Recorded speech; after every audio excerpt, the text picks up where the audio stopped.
Good morning friends আমি এখন দাঁড়িয়ে আছি মুর্শিদাবাদ জেলায়। এটা সুতি 1 নম্বর ব্লক পড়ছে। আর যে সামনে পেছনে যে নদীটা দেখতে পাচ্ছেন এই নদীটা কিন্তু আমাদের ঝাড়খণ্ড এবং বীরভূমের পার হয়ে মুর্শিদাবাদে ঢুকেছে। নদীটার নাম হচ্ছে পাগলা নদী।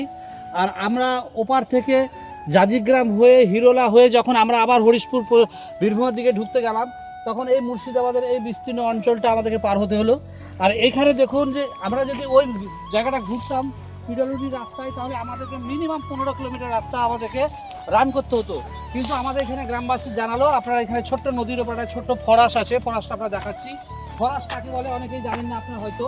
ফরাস মানে বাঁশ দিয়ে কৃত্রিম উপায়ে নদীর ওপরে যে রাস্তা তৈরি করা হয় এবং খুব শক্তশাল মানে যেটার ওপরে মোটামুটি একটা লোড গাড়ি পার করা যায় সেটাকে ফরাস বলে। অ্যাকচুয়ালি এটা আগেকার দিনে মাঠে চাষবাসের জন্য এপার থেকে ওপার মানুষ চাষবাসের সুবিধার্থে যেত, কিন্তু এখন সেখানে গাড়ি, ছোট গাড়ি, টোটো, মোটরসাইকেল সব কিছু ক্যারি করা যায়।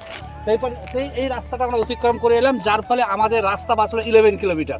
যেটা 15 কিলোমিটার রাস্তা ছিল সেটা 11 কিলোমিটার আবার আমরা বীরভূমের রাস্তায় চলে যাবো। আপনাকে দেখাচ্ছি যে মানুষের বুদ্ধি থাকলে কত কী করা যায়। একটা সুন্দর রাস্তা তৈরি করা হয়েছে।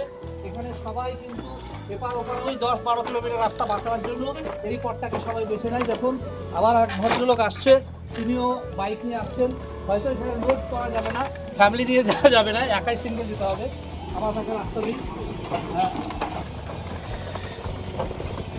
দাদা আপনার ভয় লাগলো? ভয় তো অবশ্যই লাগবে। আচ্ছা বাবু, তোমাকে কেমন লাগলো বলো কাঠের ব্রিজ দিয়ে আসতে? ভালো লেগেছে? ভয় লাগেনি তো? কি নাম তোমার? সম্প্রীতি দত্ত। বাহ, কিসে পড়ো? ধন্যবাদ সবাইকে। এইভাবেই কিন্তু গ্রাম বাংলা ছোট ছোট রাস্তা বেঁচে থাকুক, গ্রাম বাংলা যে রুট সেটা বেঁচে থাকুক, আর প্রাচীর ঐতিহ্য বেঁচে থাকুক। ধন্যবাদ সকলে, ভালো থাকবেন, সুস্থ থাকবেন।